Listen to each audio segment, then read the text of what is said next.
جنسی زیادتیوں کے خلاف جدوجہد کرنے والی عراقی خاتون نادیہ مراد نے مشترکہ نوبل انعام جیت لیا ہے۔ نادیہ مراد جنسی زیادتی کا شکار ہونے والی خواتین کی سب سے مضبوط آواز ہے۔ نادیہ کی ماں اور 6 بھائیوں کو سن 2014 میں داعش نے ہلاک کیا تھا۔ نادیہ مراد کو نوبل انعام دینے کے اعلان کے بعد ان کی بڑی بہن خیریہ مراد نے کہا کہ ان کی بہن نادیہ مراد نے یزیدی اقلیت کا نام روشن کیا ہے۔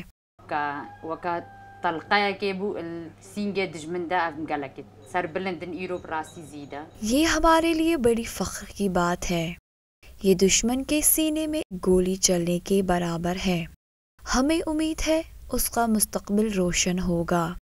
نادیہ مراد کا نام سن 2014 میں اس وقت سامنے آیا جب وہ عراقی جنگ کے دوران داعش کے چنگل سے آزاد ہو کر موصل پہنچنے میں کامیاب ہو گئی تھی۔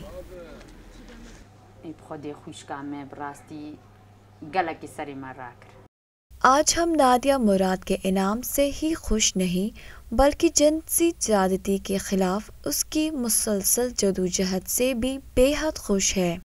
آج یزیدی اقلیت جشن منا رہا ہے۔